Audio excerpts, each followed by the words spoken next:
Hey, it's Katie from becomeagroupguru.com. I'm here with Mallory Grimste. Mallory, welcome. Hi. So I'm so excited that you're here. We do a lot of the same things and working with teens and doing groups and being awesome. I'm just going to own that we both are awesome. So, I'll own it with you. tell everyone, because we already have people here and I know more will be coming on because I just sent out the notifications, but tell everyone like who you are, what you do, the whole deal. Sure. So my name is Mallory Grimste, and I'm a teen therapist with a private practice in Woodbridge, Connecticut, which is like right next door to New Haven. And some of the things that I do is I help teen girls in particular, with feeling good about themselves and with their relationship with others. And so two ways that I do that is through group counseling and individual counseling. I know today I'm going to be talking about the girls group, which Yeah. I'm really excited because group one is pretty much full, and I'm working on filling group two, which I was like, whoa. That's pretty cool. I also am in the process of creating a course for helpers and parents of teenagers. So that's a side project I'm working on too. I know you have a lot of things in the works. I want to point out already something that I think is really awesome about what you just shared, just to give people who are tuning in an idea of how to talk about what they do. You talked about who you helped, but you also talked about the transformation, which I think when we're talking about like marketing and sales is so important. It's not like I work with clients one-on-one for 50 minutes in the office, but it's more like I help them feel good about themselves and learn how to have healthy relationships and be effective in them. So I think the way you describe that in of itself is like a perfect marketing spiel. If you were talking Thanks. I feel like I stumble over that all the time. I'm like, I help people. well, I think like they drill into us, like you have to have this elevator speech ready of like these Yeah.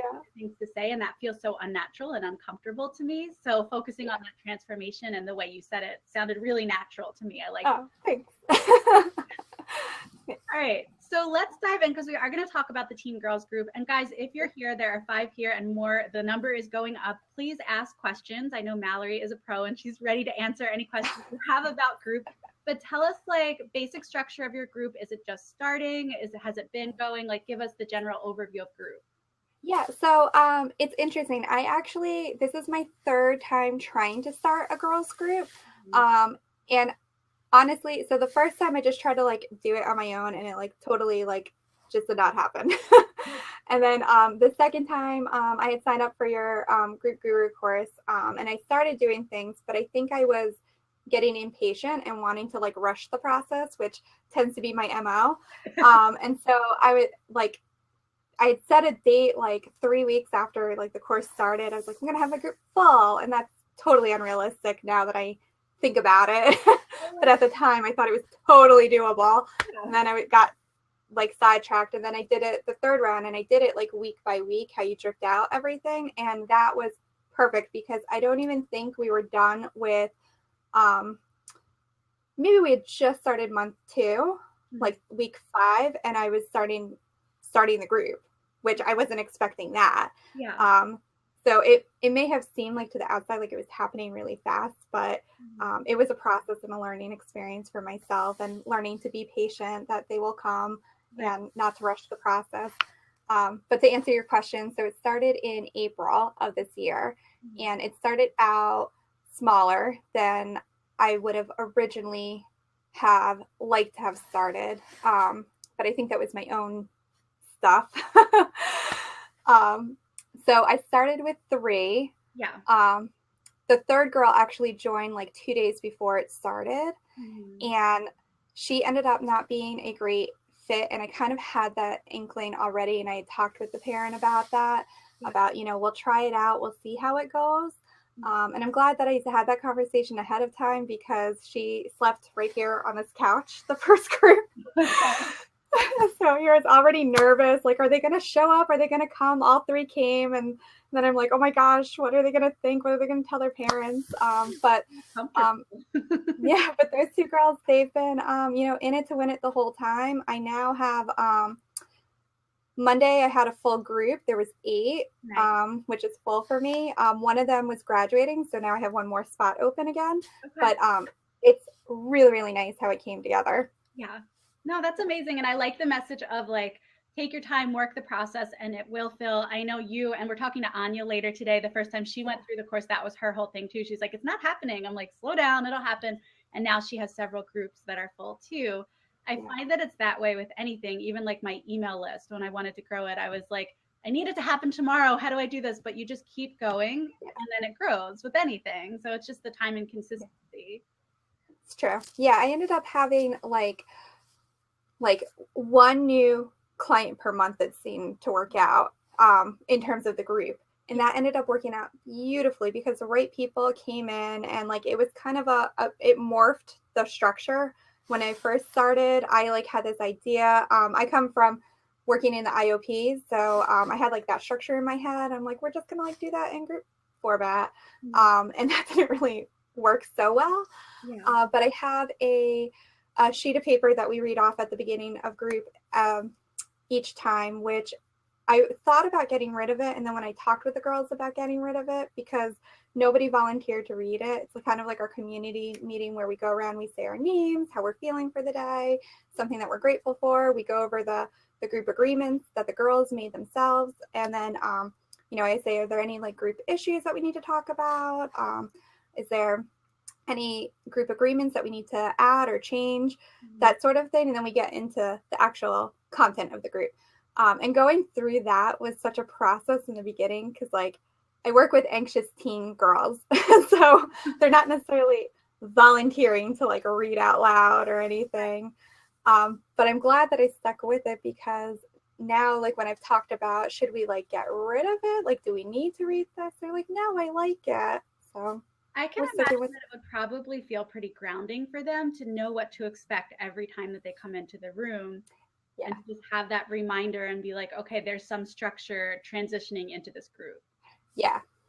So that probably makes sense. It's very like community meeting. When I worked at Partial, that was one of the things we did too. Which are like, we need structure and we need reminders of agreements and things like that. Probably some of my DBT groups could benefit from that kind of reminder each week. So I love it. Yeah. And then what does the actual, like the content of your group look like? Is it process, activity, mixture? It's a little mixture of both. So for the most part, I let the girls kind of lead where we go, very similar to how I do in individual counseling. I use a lot of DBT and CVT with my my individual and group clients. It's just my jam. So typically, like if there's like a common theme when we're doing check-ins, maybe I'll talk about, I noticed this came up a lot. Should we like do I feel statements? And I talk about that. Sometimes I come in like ready to go on something. Like I know the girls have been having trouble at the end of group. We do, I call it TBH, to be honest, which they either say they're like top takeaway or something that they're going to work on from this group to the next. And they've had a little bit of trouble with that lately. So this past group, I started delving a little bit into how do you set goals that have meaning for you so that you want to remember and follow through on them, like not just to like throw it on a piece of paper and then before you even leave the room, you're like, I don't know what we just said. Yeah. I love that. So putting some intention behind it. So they actually know like what to say and how to figure out what they want, which sometimes like people don't even give you permission. I have a social media post going out today that's like, when's the last time you gave yourself permission to actually think about what you want? Because we don't. We just keep going and doing what everyone expects of us and don't pause to reflect on that sometimes. Yeah. So sometimes we get through like the whole scale. Sometimes there's a different group discussion that emerges randomly, sometimes not so random. Like we actually went off on a little tangent this past week unexpectedly about, being liked and popular or not popular and like what does that mean? Which was interesting because it totally wasn't related to goal setting, but it naturally came out of that discussion. Yeah. So it was cool. I like being able to be flexible with them. Yeah, I think that's been the theme of all of these interviews is like have a plan but be flexible. And I'm like all about the tangents because I feel like they know where they need to go. And sometimes that's like being silly and making puns and sharing memes. And sometimes it's like being more deep and serious. So you got to kind of go with what they need in the moment. Yeah, it's so funny that you mentioned the memes because probably like 4 weeks ago, all of their top takeaways was memes are fun. I was like, okay, we'll go with that.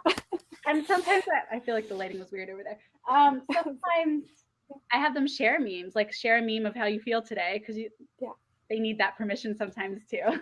Yes, definitely. It's funny, like my very first client in private practice, I learned what TBH was because we were working on assertiveness, and he was like, "Oh, probably just like go on social media and do like hashtag TBH and share what I want to say." I'm like, that's kind of like a vague subtweet, but okay, like we'll work up to it. But I was like, oh, TBH. So I love that you like bring in, I guess, stuff that's like relevant to the population. Yeah, I try. Sometimes they tease me about it. I'm like, I'm not that old. That's me too. What is your favorite group activity, or one that you've seen a great response to? Oh,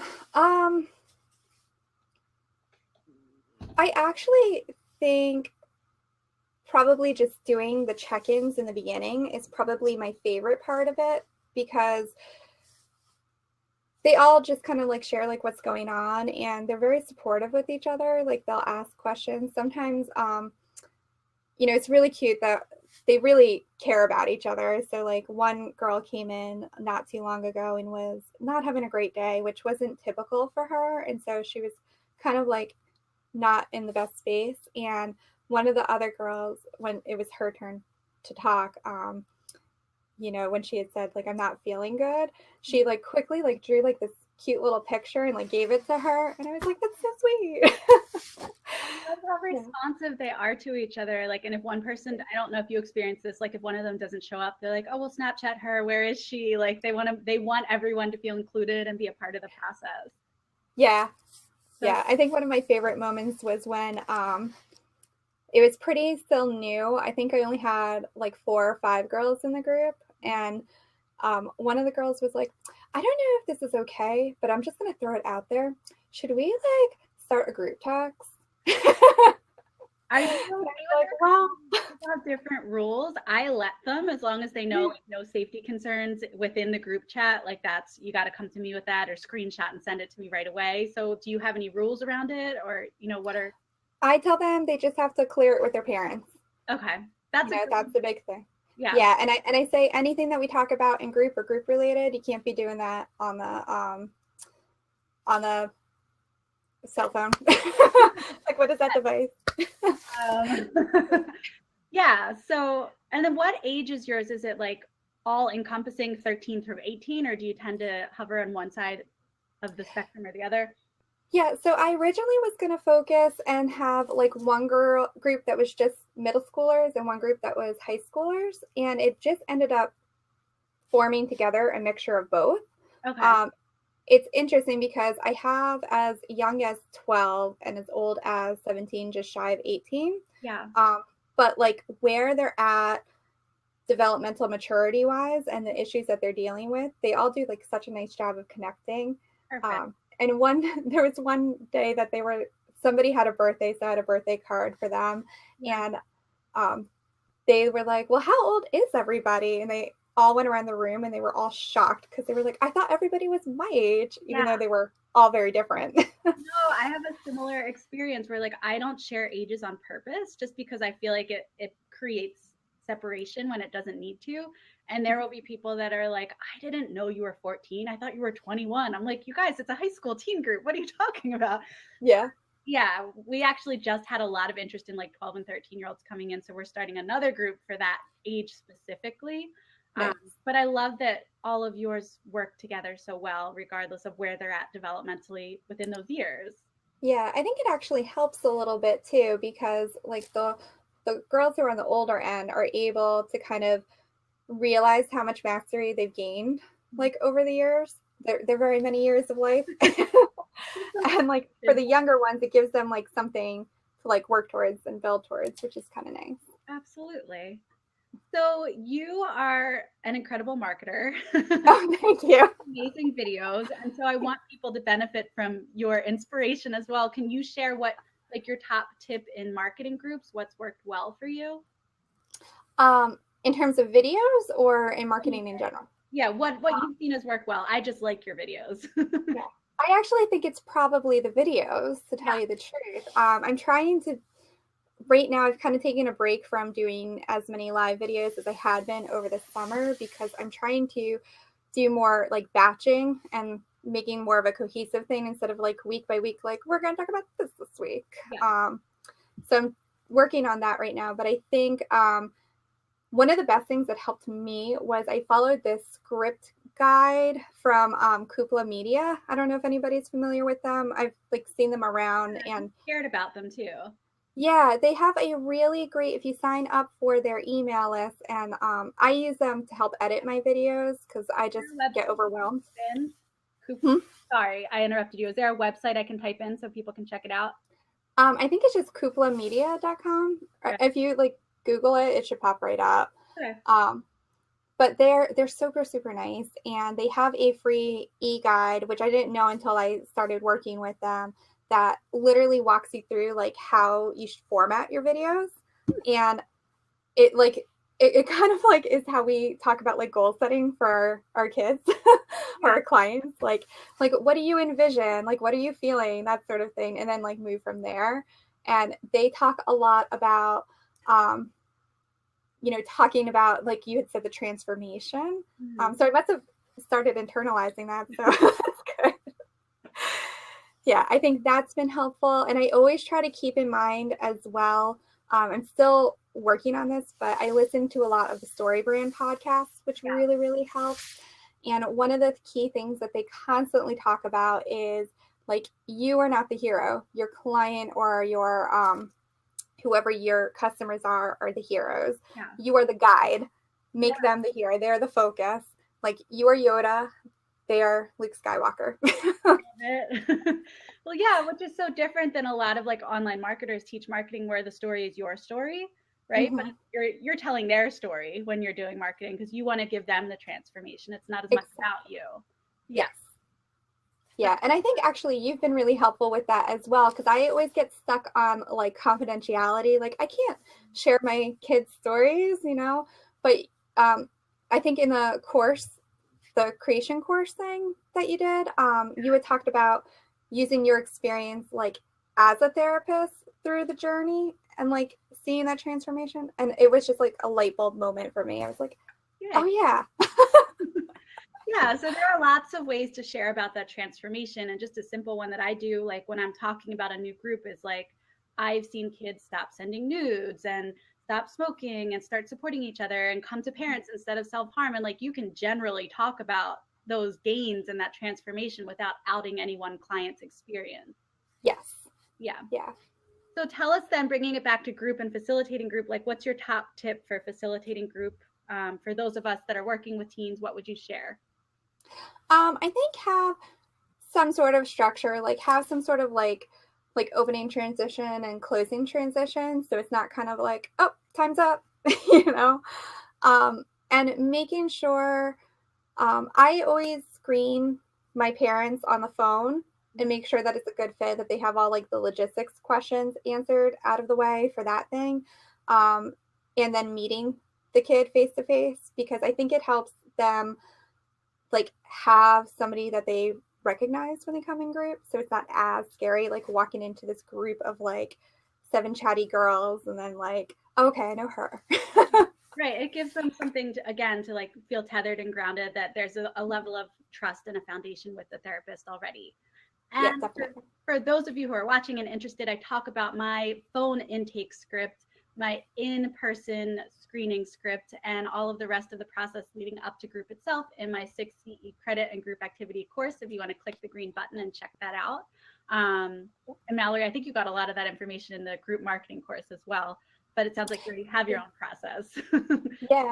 Yeah, I kind of had the screening process already in place, but then trying to figure out how to like rework it for groups specifically has been interesting. I think, I know you said one tip. I know I'm giving like 5 tips. Can I give one more? I would say also, if the kid is telling you that they are not interested or ready for group, like, don't force them. Yeah. I'm already usually pretty good about that, but I think I've talked to a few local providers who I like check in with and everything, and they're like, desperate to like fill a group, which I totally get it because I was there. But like if it's not going to be the right group, it's not going to work. Yeah. And you can't like, you can lead a horse to water, but then like, you know, they're just kind of hanging out with you.